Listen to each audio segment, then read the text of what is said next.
We are Meretz Hashem continuing today in Shaar Habitachon in Perek Dalid, and the Mechaber says as follows: what happens if one doesn't obtain his parnasa through the efforts that he put in? Yes, I put in my hishtadlus, but yet I don't get the efforts I thought I would. So he says, so this is incredible. So first of all, it's possible that what I need is already in my possession, which is such a profound idea. Sometimes we don't get things in life, and we assume, like what a failure! I didn't get what I thought I should have gotten. And meanwhile, what HaKadosh Baruch Hu is really trying to tell us is that everything we need, we already possess. That's possibility one, or possibility two is that my parnasa is going to come through a different avenue of hishtadlus.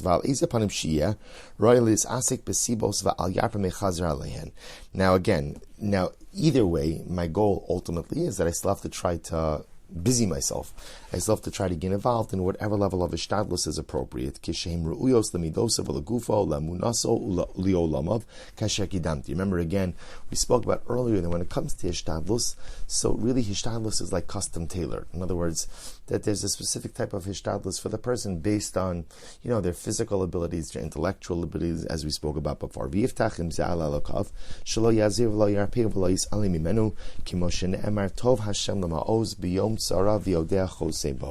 obviously, again, like we always, this is always the caveat that as important as it's not even the caveat, it's an important detail. As important as hishtadlus is, at the end of the day, hishtadlus is only meaningful when it's accompanied by complete bitachon.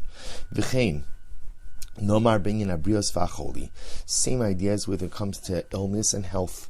Ki ala adam levtoach b'borei bazeh. A person has to have faith in HaKadosh Baruch Hu. Or lehishtadl b'hasmadas habrios b'sibos asher mitevan zeh. V'litchos hamad v'mashenogu litchoso. So remember again, when it comes to health, same idea. As much as my health is determined by HaKadosh Baruch Hu, but once again, I have to put in the hishtadlus, do the things that ultimately help me to remain healthy, and avoid the things which chas v'shalom could detract from my health. As HaKadosh Baruch Hu himself says, he shall surely be healed. Now remember again, as much as I'm supposed to put in my proper hishtadlus when it comes to health, do the things that will hopefully bolster my health, avoid the things which will detract from my health. Simultaneously, I also recognize that my health in its entirety is fundamentally dependent on HaKadosh Baruch Hu.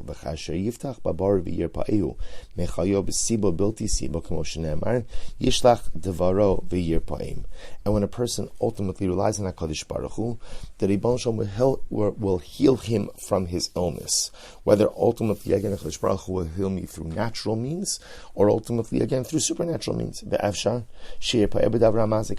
is incredible. Sometimes HaKadosh Baruch Hu will heal me using something that by its nature is harmful. The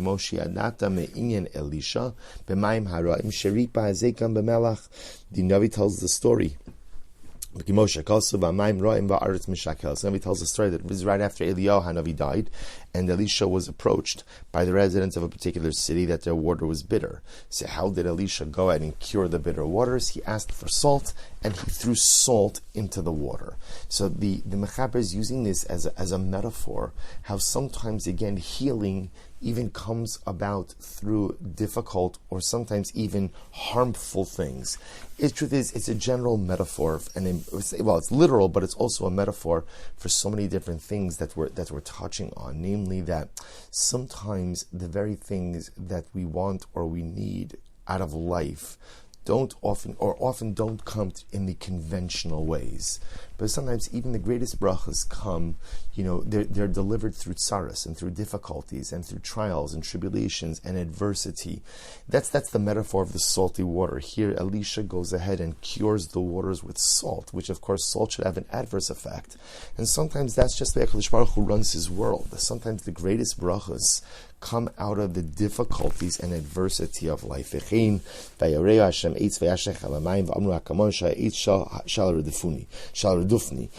there's another similar story like this. When Klal Yisrael was in the desert, and they come to a place called Mara. It's called Mara because it had bitter waters, and Moshe Rabbeinu threw a piece of wood into the water. And Chazal tell us that it was the wood of the hardufni plant, which apparently is very bitter. Ukamo Yisu develops te'inim v'imrucha Hashem v'chai. Gives other examples over here with King Chizkiah HaMelech, who was stricken with boils, and the way he was healed was with figs on his skin. Apparently, figs can normally be harmful even to totally fine flesh. Alachas kama b'kamo, when there's a makkah, when there's an injury. The point that the Mechaber is trying to make is that sometimes the refuah, right, the remedy of life comes through difficult and adverse circumstances. Kvar yadata mashahaya me'inyan asa keshet batach al harofim b'niach bitchono be'elokim b'chayom me'amos v'atachachol of Amar HaKasuf ki hu yachiv v'yach bash yimchatz v'yadav terboinis. Actually, we spoke about this earlier before this story with King Asa. We spoke about this in the 3rd chapter. Ultimately, again, when he put his complete faith in the healing of doctors and ignored the power and prowess of HaKadosh Baruch Hu. So the Mechaber now goes on. Now remember again, up until now we've been speaking about having bitachon in the first category, which are physical things of this world that really only impact me. So ultimately, again, the second category was now having bitachon regarding livelihood, right, parnasa, and other worldly things. Uperish achilek hasheni, hu inyani kinyani ha'adam v'sibos tarfo v'afnei asakav b'mischar mlacha v'alichos hadrachim.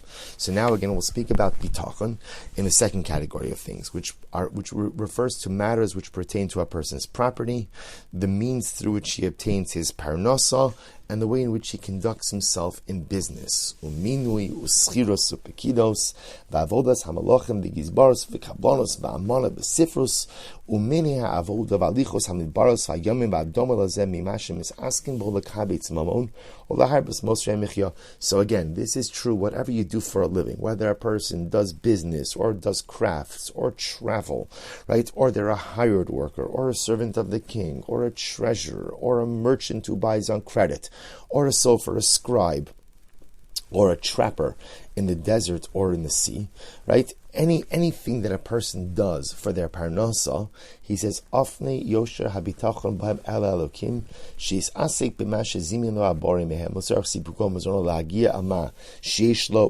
bo dai mina olam. So remember again, same idea. Put in your hishtadlus, do your job, and work hard in your job. And ultimately,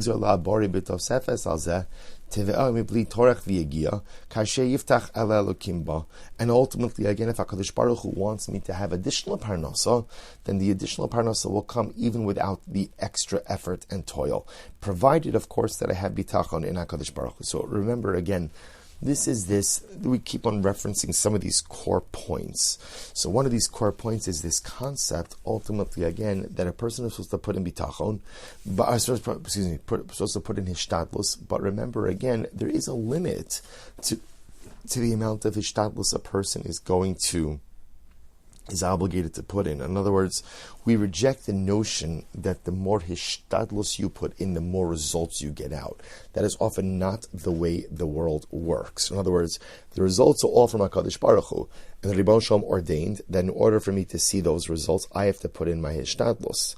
But more hishtadlus does not necessarily mean more results. Of course, the great challenge is knowing how much hishtadlus is actually enough.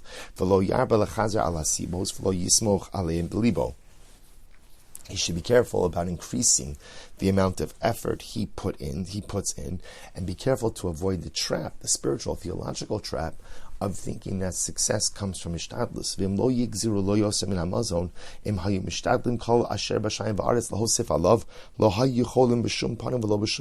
This is incredibly important.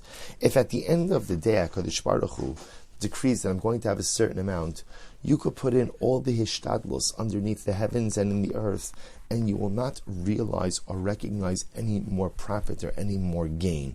So this